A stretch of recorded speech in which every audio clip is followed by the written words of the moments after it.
Muito bem, então, pessoal, vamos lá para mais uma aula nossa remota, tá? Nós estamos começando a unidade 3 agora, a unidade que trabalha a parte de termodinâmica, tá? Essa parte inicial a gente vai falar um pouco sobre a questão conceitual e teórica, tá? Histórica também, tá? Bom, então acompanhando aí o primeiro slide, né? A parte da termodinâmica, tá? É o ramo da física, então, que vai estudar as transformações de calor em trabalho e vice-versa, tá? A realização de trabalho para a produção de calor, tá? Bom, em 1765, James Watt, então, construiu a primeira máquina a vapor eficiente, tá? Cujo propósito, então, era retirar as águas das minas de carvão, né? A máquina a vapor já existia muito antes, desde o século VII, né? Com Herón de Alexandria já tinha inventado uma máquina a vapor que realizava trabalho a partir da transformação do calor. Só que eram máquinas sem eficiência, tá? Então precisou aí muitos séculos para a evolução desse processo, certo? Bom, a utilização dessas máquinas, então, né, na indústria, marcou o período de 1760 a 1830 como sendo conhecido como o período da Revolução Industrial, a primeira grande revolução mundial, né? Revolução Industrial, onde com o uso da máquina a vapor, tá? Se conseguiu então aumentar a questão da produtividade, né? A máquina a vapor veio como uma forma de aumentar a produtividade da indústria, tá? Bom, embora a relação calor-trabalho tenha sido alvo de estudo no século XVII, XVIII, né? E a evolução dos conhecimentos se deu principalmente no século XIX, tá? Aí foi onde realmente a, a continuidade dos estudos conseguiu desenvolver máquinas térmicas com melhores eficiências, tá? E aí a coisa explodiu mesmo, né? Tem-se aí então o desenvolvimento das locomotivas, né? Não é a locomotiva que a gente chama, não esqueci o nome agora, tá? Das manhã fumaça e coisa e tal, dos trens, né? A movimentação, principalmente a questão de movimentação de quantidade de cargas, tá? Com a máquina térmica, certo? Bom, muito bem. Vamos a uma diferenciação aqui importante, tá? Nas partes conceituais que nós temos, tá? A questão de temperatura, tá? Bom, temperatura nada mais é do que uma grandeza física que está associada com o quê? Com o grau de agitação, de movimentação, de vibração das partículas, moléculas que constituem uma substância ou um corpo. Tá? Então, quando a gente vai medir a temperatura do nosso corpo, a gente está medindo o nível de agitação dessas partículas. Quanto maior a temperatura de um corpo, maior a agitação dessas partículas. Quanto menor a temperatura, menor a agitação das partículas. Tá? Então, este é o conceito de temperatura. Temperatura está associado com a agitação das partículas, certo? Bom, o conceito físico de calor. Tá? Calor nada mais é do que a forma de transferência de energia de um corpo para outro, certo? Então, quando há transferência de energia de um corpo para outro, energia térmica, então a gente tem essa transferência, esse processo, né? Essa energia que está em trânsito de um corpo para outro, a gente chama de calor, tá? E aí, com um detalhe, né? O corpo que vai ceder energia, obrigatoriamente tem que estar numa temperatura maior, tá? Então, o calor, de forma natural, sempre vai fluir do corpo de maior temperatura para o corpo de menor temperatura, certo? Tá? Então a gente tem as figurinhas ali representadas, né? O calor fluindo de A para B, sendo que a temperatura de A é maior que a de B. Tá? Bom, aí A vai cedendo o calor para B. Até quando? Né? Até quando isso acontece? Então o A cede calor para B até o momento em que a temperatura do A vai igualar a temperatura do B. Tá? E aí quando a temperatura do A iguala a temperatura do B, cessa o fluxo de energia. Tá? E quando esses dois corpos atingem a mesma temperatura, eles chegam àquilo que a gente chama de equilíbrio térmico. Então, o equilíbrio térmico é quando os dois corpos igualam as suas temperaturas depois de trocada energia, trocado calor. Que é exatamente o que acontece quando a gente coloca um termômetro embaixo do braço. Né? Inicialmente a gente agita o termômetro para baixar a temperatura dele, diminuir a agitação do mercúrio que está dentro dele, te coloca embaixo do braço, aí o nosso corpo tem maior temperatura que o termômetro, cede energia para o termômetro, cede calor para o termômetro. O termômetro absorve energia, conforme vai absorvendo energia, vai aumentando a temperatura, até que eles atinjam o equilíbrio térmico, né? Então, até que o termômetro e o nosso corpo tenham a mesma temperatura, tá? Então, atingindo o equilíbrio térmico, cessa a transferência de energia do nosso corpo para o termômetro e a gente faz a leitura lá da temperatura corporal, certo? Muito bem. Energia interna. A energia interna é a energia que está associada aos componentes microscópicos de um sistema, os átomos e as moléculas, tá?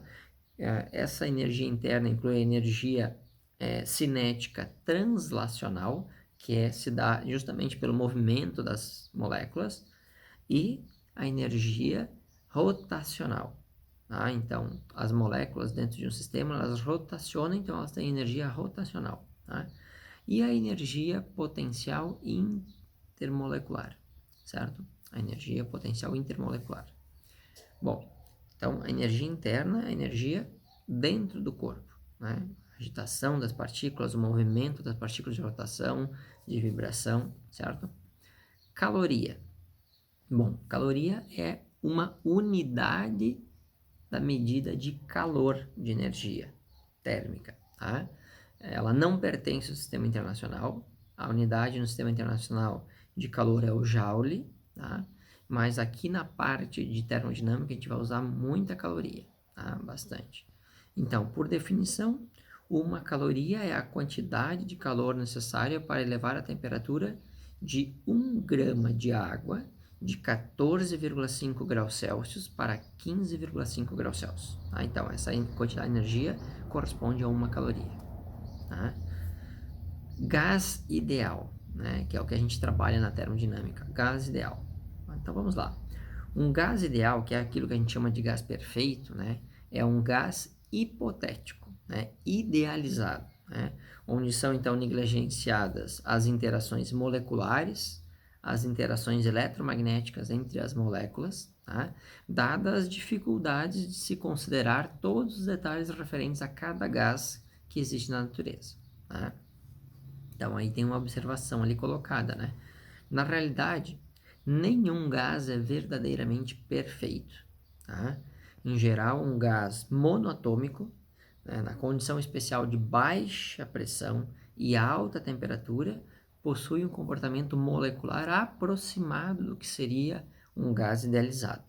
Tá? Então, os gases na vida real não são ideais, eles são gases reais extremamente complexos. Tá? Aqui no nosso modelo, a gente trabalha com modelos simplificados, portanto, a gente usa o modelo do gás ideal. Ok? Muito bem, vamos lá. Grandezas macroscópicas de um gás, ou seja, as grandezas que estão relacionadas às variáveis de estado dele. Né? Então, ali, ó, para se estudar então o comportamento de um gás, é necessário caracterizá-lo, tá? Através de 3 grandezas físicas fundamentais. Tá? São elas volume, temperatura e pressão. 3 grandezas físicas básicas fundamentais para poder caracterizar, falar de um gás, tá? Essas 3 grandezas físicas macroscópicas são determinadas, então, de variáveis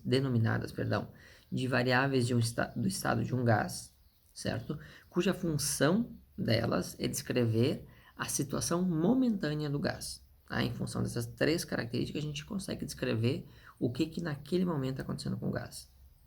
Tá? No slide seguinte, transformações gasosas. Então, um gás inicialmente ele está no estado A e ele vai passar para um estado B. Tá? No estado A, o gás tem essas 3 características. Ele tem a pressão, né? No estado a pressão no estado B, né? A pressão no estado A, eu estava repetindo, a pressão no estado A, o volume no estado A e a temperatura no estado A, certo? Quando ele passa para um estado B, né, ele vai ter a pressão no estado B, o volume no estado B e a temperatura no estado B. Tá? Então, bom, pode acontecer que o gás, ao passar de A para B, mude o valor das 3 variáveis de pressão, volume e temperatura, quando vai para B, ou pode ser que ele mude apenas 2 das variáveis. Tá? Ele pode mudar, então, a temperatura e a pressão, ou a temperatura e o volume, ou a pressão e o volume. O que não pode acontecer de jeito nenhum é um gás passar de um estado A para um estado B, mudando apenas uma das variáveis. Ele passou de A para B, manteve o volume, manteve a pressão e mudou a temperatura. Impossível. Não há possibilidade, certo? Muito bem. Então, essas mudanças de estados, né, existem alguns processos que são bem determinados. Por exemplo, ali, nós temos o processo isotérmico. Iso significa constante. Tá? O iso está relacionado a constante. Então, um processo isotérmico é aquele em que a temperatura é constante. Tá? O outro processo é o processo isobárico. Então, iso constante, bárico de bar, de pressão. Então, o isobárico é aquele em que a pressão permanece constante na transformação. Então, vejam, o primeiro, isotérmico, temperatura constante. Então, quem é que vai mudar? Vai mudar pressão e volume. O isobárico, pressão constante. Quem é que vai mudar? Temperatura e volume. Tá? Isovolumétrico. Então, isovolumétrico, volume constante. Se o volume é constante, quem é que muda? Temperatura e pressão. Tá? E por fim, o último processo que é o chamado adiabático.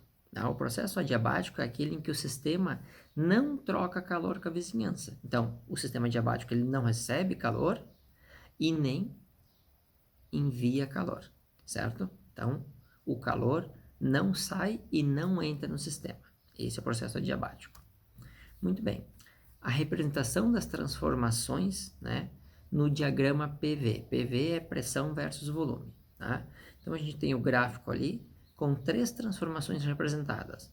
Vermelha, a verde e a azul. Tá? Então, a primeira transformação ali é a transformação isobárica, pressão constante. Tá?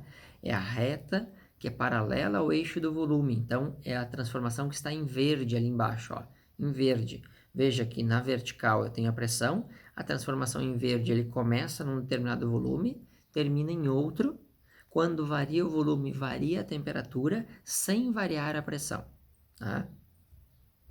A segunda transformação, a transformação isovolumétrica. Tá? Então, o volume nessa transformação é constante.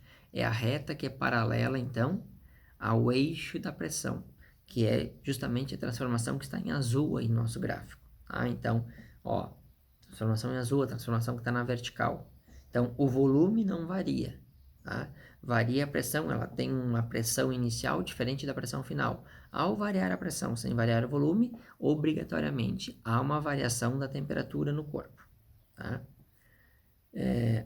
A outra transformação é a transformação isotérmica, isotérmica em que a temperatura é constante. Tá?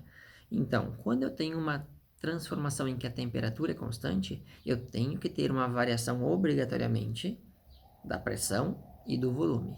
Tá? Então, a isotérmica é aquela transformação que a gente tem ali em vermelho. Tá? O nome daquela curva ali no gráfico se chama isoterma. Tá? Então, aquela curva representada em vermelho ali no gráfico é chamada de isoterma, certo? Qualquer ponto sobre aquela curva, tá, representará uma temperatura igual. Tá? Então, em qualquer ponto daquela curva em vermelho, a temperatura será sempre a mesma. Por quê? Porque a curva é uma isoterma, temperatura constante. Tá? Muito bem, essa curva ela é chamada de uma hipérbole, né? Uma função matemática exponencial decrescente, certo? Muito bem, então aqui no slide seguinte, ó, curvas isotérmicas no diagrama P versus V. Tá? Então a gente tem ali um diagrama P versus V, a pressão em ATM, o volume em litros, e nós temos 3 curvas ali representadas, a curva em verde, a curva em azul e a curva em vermelho. Tá? Vejam que cada uma dessas curvas tem vários pontos marcados. Tá? Na curva em verde, todos os pontos marcados têm a mesma temperatura. Na curva em azul, todos os pontos marcados têm a mesma temperatura. Na curva em vermelho, todos os pontos marcados têm a mesma temperatura. A pergunta que vem agora é: a temperatura da isoterma verde é igual à temperatura da isoterma azul? E por fim, é igual à temperatura da isoterma vermelha? E a resposta é não. Tá? Vejam que se eu escolher um ponto qualquer, vou escolher lá o ponto de volume igual a 10 litros. Tá? Então, no volume igual a 10 litros, a isoterma vermelha tem uma pressão de 5 atm. A isoterma azul tem uma pressão maior que 5, menor que 10. Tá? E a isoterma verde tem uma pressão também maior que 5, maior que a pressão da isoterma azul, tá? E menor que 10, certo? Então, o que acontece? Conforme a isoterma vai subindo, conforme vai aumentando o valor da pressão nas isotermas, quanto maior a pressão para o mesmo volume, maior será a temperatura. Isso nos permite chegar à conclusão de que a isoterma verde, sempre a isoterma que estiver mais acima no gráfico, terá maior temperatura. Então, a temperatura da isoterma verde é maior que a temperatura da isoterma azul, que é maior que a temperatura da isoterma vermelha. Tá? Então, a temperatura 1, que é a isoterma vermelha, será menor que a temperatura da isoterma 2, que é azul, será azul, por sinal, a temperatura 2 será menor que a isoterma da temperatura 3, que é a verde. Ok? De acordo com o que está na legenda ali da figura. Ok? Então, sempre gravar isso, tá, gente? Se a gente tiver mais de uma isoterma, a isoterma que estiver mais acima tem maior temperatura. Tranquilo? Muito bem. O que vem a ser, então, uma curva adiabática? O que é a transformação adiabática? Lembrando, a transformação adiabática é a transformação em que o sistema não perde e nem recebe calor, certo? Não perde e não recebe calor. Então, esse gráfico que a gente tem no slide seguinte ali tem uns ali, ó, a isoterma 1 em vermelho, a isoterma 2 em azul, a isoterma 1, como está acima, tem maior temperatura, a isoterma 2 está abaixo, tem menor temperatura, e a transformação adiabática está representada por aquela curva em preto ali, ó. Vejam que numa transformação adiabática a gente tem a variação de quais variáveis de estado? Ó, 2 são os pontos, ela pode sair da isoterma 1 e vir para a isoterma 2, ou ela pode sair da isoterma 2 e ir em direção à isoterma 1. Tanto faz aí ó, o processo, tá? Mas indo de 1 para 2 ou de 1 para 2, obrigatoriamente vai variar, olhem no gráfico, vai variar o volume, a pressão, consequentemente, como muda de isoterma, varia também a temperatura. Então, numa transformação adiabática, a gente tem a mudança das 3 variáveis de estado. Ok? Então, essa é a representação de uma transformação adiabática. Muito bem, agora vamos àquilo que efetivamente é o que vai importar nos nossos estudos a partir de agora. O trabalho realizado numa transformação gasosa. Tá? Então, a gente tem uma figurinha ali, é um cilindro que tem um êmbolo móvel. Aquela parte em vermelho a gente chama de êmbolo, aquele êmbolo pode se mover. Tá? Então, a gente vai considerar o gás que está contido aí dentro desse cilindro com o êmbolo móvel. Tá?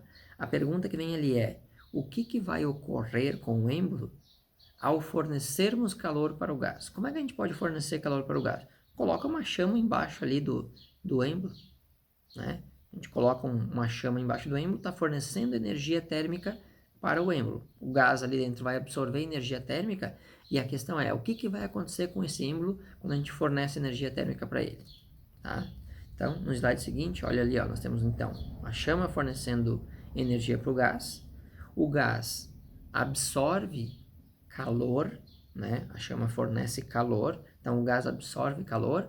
Ao absorver calor, a energia cinética das partículas vai aumentar. E ao aumentar a energia cinética das partículas, as partículas ficam mais distantes umas das outras.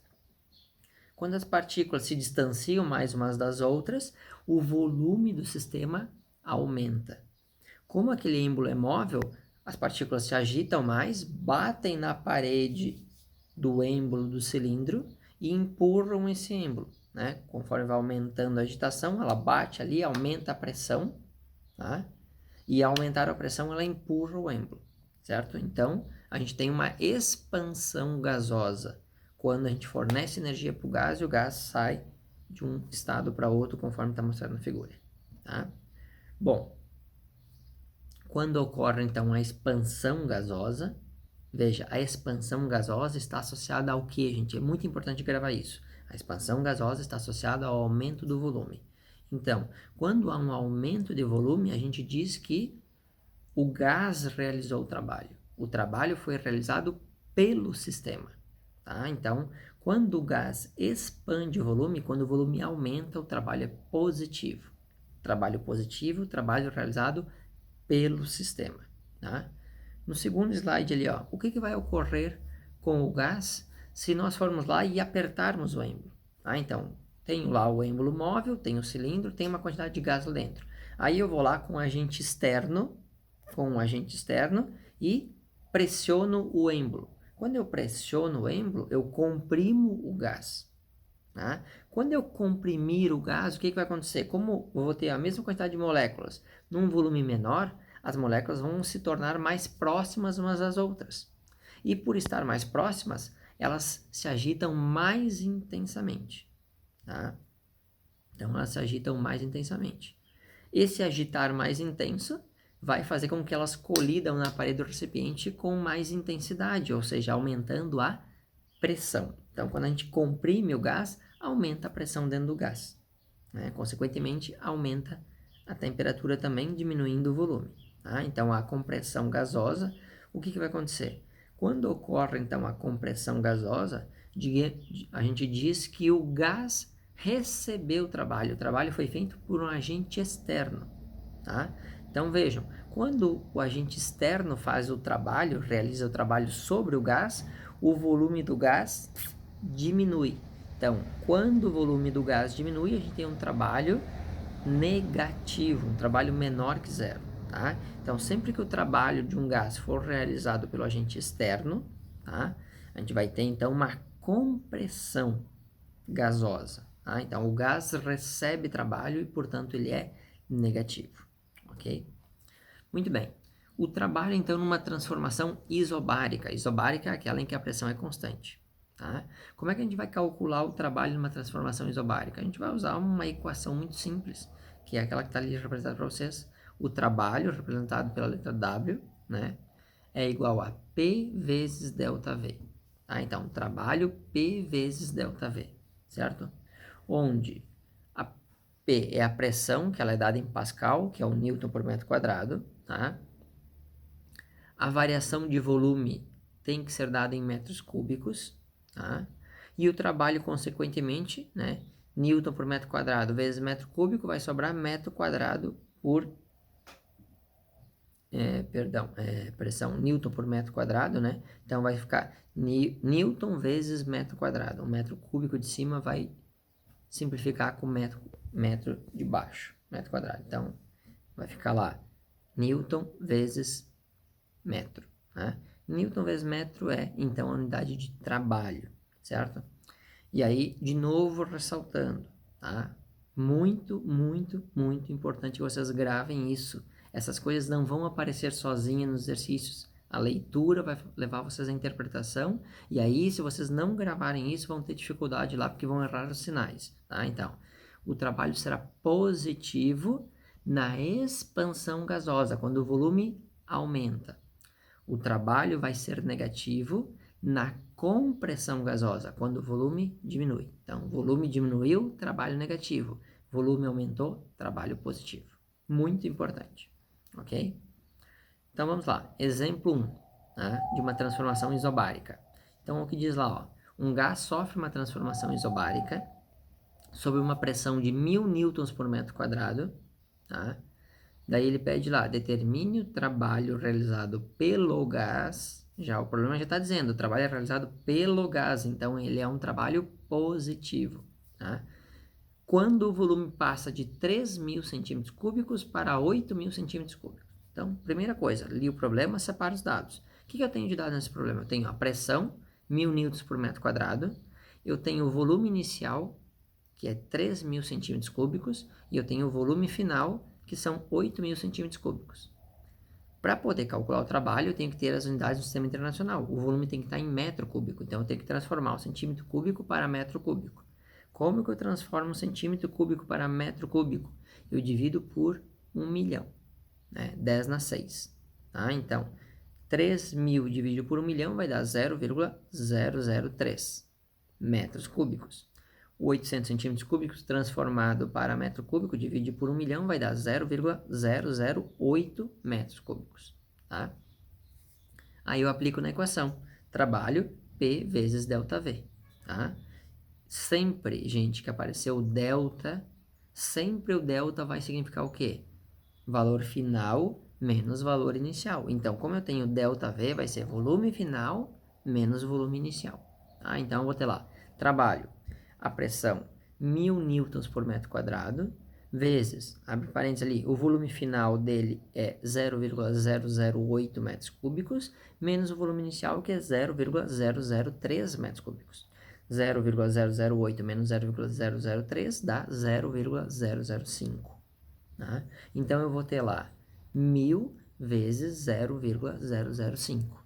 E 1.000 vezes 0,005 tá 5. Então, o trabalho nessa transformação será de 5 joules. Ok?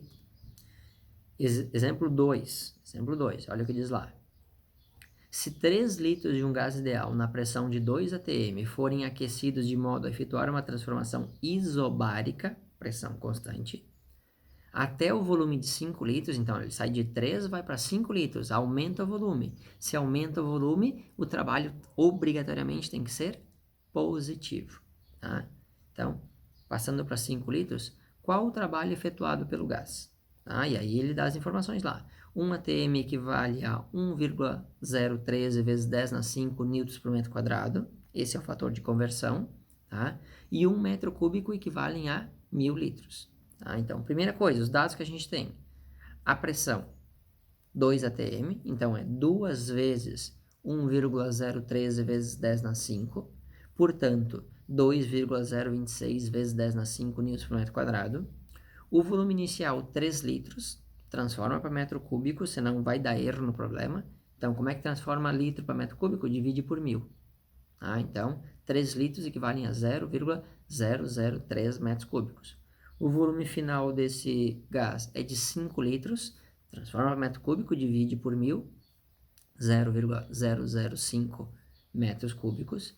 Aplica na equação, já que a pressão é constante, aplica na equação. Trabalho P ΔV. Então, eu vou ter lá trabalho 2,026 vezes 10 na 5, que multiplica 0,005 menos 0,003. Essa subtração vai dar um resultado 0,002. Quando eu faço, pego lá na calculadora científica, né? 2,026 ESP5 vezes 0,002, o resultado disso vai dar 405,2 joules de trabalho. Positivo porque houve um aumento no volume. Perfeito? Vamos adiante. Bom, e quando o trabalho na transformação, né? Melhor, quando a transformação não for isobárica, quando variar a pressão, tá? Quando nós tivermos uma variável, uma pressão variável, tá? Então uma transformação não isobárica. Bom, aí quando a gente tem uma transformação não isobárica, né, é fundamental que a gente conheça então como varia a pressão em função do volume, tá? E aí a gente pode determinar o trabalho através do cálculo integral, que é algo que vocês vão aprender na disciplina de cálculo do segundo semestre, certo? Quem tiver êxito aí na disciplina de matemática fundamental, vai para o segundo semestre, aí realiza a disciplina de cálculo e lá vai aprender a usar então um negócio chamado integral, tá? Ou cálculo de áreas, né? Que é a mesma coisa. Como aqui nós não temos ainda o conhecimento da ferramenta de cálculo diferencial integral, a gente não vai usar o cálculo diferencial integral, a gente vai apenas calcular o trabalho realizado numa transformação que não é isobárica pelo cálculo da área. A gente vai calcular a área abaixo do gráfico e isso nos permite, então, ter o valor relacionado com então, o trabalho realizado na transformação, tá? Muito bem, então se nós olharmos o gráfico ali, ó, nós temos o eixo vertical, o eixo da pressão, o eixo horizontal do volume, né? E temos lá dois pontos no gráfico, A e B, e tem uma reta entre eles, certo? Bom, se a transformação for de A para B, observem o gráfico, se a transformação for de A para B, o que está acontecendo com o volume? Sempre olhem isso, o volume de A para B está aumentando. Então, se o volume aumenta, o trabalho é positivo. Se a transformação for de B para A, o volume está diminuindo do gás. O volume do gás diminui. Então, se o volume do gás diminui, significa que, ao diminuir o volume, o trabalho é negativo.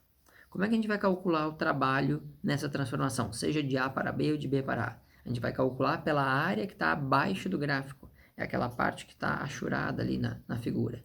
Tá? Então, está delimitada entre essa reta tracejada aqui e essa aqui, e abaixo do gráfico, até o eixo.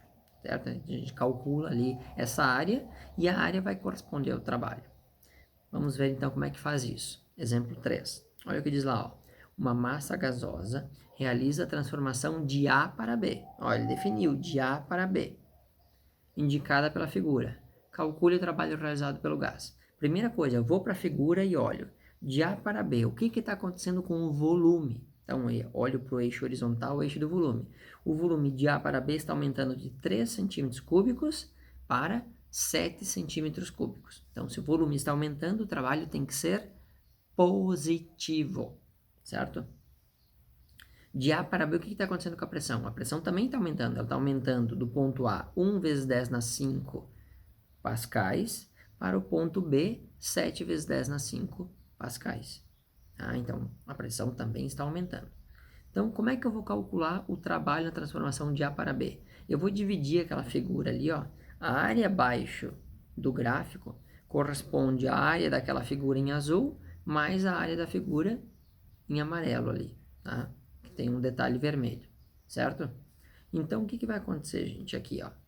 Eu divido aquela figura para ter a parte de cima um triângulo e a parte de baixo um retângulo. A figura que está compreendida entre o gráfico AB até o eixo horizontal, aquilo ali é um losango. Mas eu não lembro a forma de um losango, né? Então, se eu não lembrando a forma do losango, eu divido ele em um retângulo e um triângulo, calculo a área do retângulo, calculo a área do triângulo, somo as duas, tenho a área total. É mais fácil, tá? Então, vejam ali, ó, o trabalho na transformação de A para B vai ser a área do triângulo mais a área do retângulo, tá? Lembrando, como é que calcula a área de um triângulo? A área de um triângulo é base vezes a altura dividido por 2. Como é que calcula a área de um retângulo? Base vezes a altura, certo? Então, vamos lá. Calculando a área do triângulo. O triângulo tem a base dele. Começa em 3, termina em 7. Então, volume final menos o volume inicial. Lembrando que, como está em centímetro, tem que transformar para metro cúbico. Como é que eu transformo para metro cúbico? Eu divido por 1 milhão. Dividir por 1 milhão é a mesma coisa que multiplicar por 10 na menos 6. Tá? Então, eu vou ter lá, ó, 7 vezes 10 na menos 6, menos 3 vezes 10 na menos 6. Tá? Então, essa é a base. A altura do triângulo. O triângulo começa lá na altura de valor A e vai até de valor B. Então, é B menos A. Então, vai ficar 7 vezes 10 na 5, menos 1 vezes 10 na 5. Tá? Tudo isso dividido por 2, que é como a gente calcular o triângulo dividido por 2. Bom, agora vamos fazer esses cálculos. Eu escrevi ali no papel. Eu vou fazer esses cálculos na calculadora. Vou fazer de maneira direta. Então, ó, calculadora, deixa eu pegar aqui, ó, calculadora científica. Então, liga lá a calculadora. Então, como é que eu vou fazer essa conta? Então, eu vou lá, ó, abro parênteses, né, abro parênteses. Então, vai ficar, ó, 7 ESP menos 6, tá? Menos 3 ESP menos 6, tá? Fecha parênteses. Posso dar igual. Ok? Cuidado, gente. Esse menos que você está colocando no expoente não é o menos da operação matemática, não é aquele menos que está abaixo do símbolo da divisão, do lado direito do símbolo da soma. O menos que você vai usar é o menos que está aqui, ó, nas funções, ó, esse menos aqui. Tá vendo ali, ó? Esse menos aqui. Ok? Deixa eu sair aqui da frente, ó. Esse menuzinho aqui. É esse menos que você tem que colocar para indicar o expoente negativo, senão vai dar erro, ok? Se você botar o menos aqui, ó, esse menos aqui, vai dar errado. Então, coloca esse menos aqui, ok? Então, chegou ali na resposta 0,00004, que é o que está ali no cálculo, que é o 4 vezes 10 a menos 6. Uma maneira direta de fazer era subtrair os números inteiros e conservar a notação, tá? Mas vai na calculadora, não tem problema, tá? Faz a mesma coisa para outra, né? Então, vai lá, 7 vezes 10 na menos 5, menos 1 vezes 10 na menos 5. Isso vai dar igual a 7 menos 1, 6 vezes 10 na 5. Ah, perdão, na 5 positivo, eu falei menos, mas é positivo. Ah, então, 6 vezes 10 na 5 positivo. Aí você vai para a calculadora, faz a calculadora. Então, 4 ESP menos 6 vezes 6 ESP 5 igual. Tá? O resultado que a calculadora vai lhe dar dessa multiplicação aí é de 2,4. Tá? 2,4. Como é um triângulo, tem que dividir por 2. Então, 2,4 dividido por 2, 1,2 joules, tá? De trabalho relacionado ao triângulo. Mas na transformação de A para B, eu ainda tenho que calcular a área do retângulo. Então, vamos lá. Como é que calcular a área do triângulo? Base vezes altura. Agora, vamos para o cálculo da área do retângulo. Então, a base do retângulo, 7 menos 3, tem que transformar para metro cúbico, vezes 10 na menos 6, tá? Multiplicado pela altura do triângulo. O triângulo começa junto ao eixo, portanto, 0, e vai até 1 vezes 10 na 5. Tá? Então, a altura do triângulo é 1 vezes 10 na 5 menos 0, o que fica só 1 vezes 10 na 5. Tá? Então, 7 vezes 10 na menos 6 menos 3 vezes 10 na menos 6, 7 menos 3, 4 vezes 10 na menos 6, vezes a altura do retângulo, 1 vezes 10 na 5. Ah, então, 4 vezes 10 na menos 6 vezes 1 vezes 10 na menos 5 é igual a 4 vezes 10 na menos 1, que é 0,4 joules. Tá? Então, o trabalho na transformação de A para B é a soma das áreas do triângulo e do retângulo, portanto, 1,2 mais 0,4, o que dá igual a 1,6 joules. Então, 1,6 joules é o trabalho realizado na transformação de A para B positivo, porque o volume está aumentando, ok? Muito bem, com isso a gente finaliza essa unidade, essa aula, tá? Não, unidade, perdão, a gente finaliza esta aula, tá, gente? Vocês vão ficar, então, com 3 exercícios para fazer, né? 2 são gráficos, dividam os gráficos em várias áreas, some tudo, tem a transformação que pede ali no exercício. E é só aplicar a equação, tá? Então, 3 exercícios, novamente naquele mesmo esquema, a atividade está postada lá no Classroom, tá?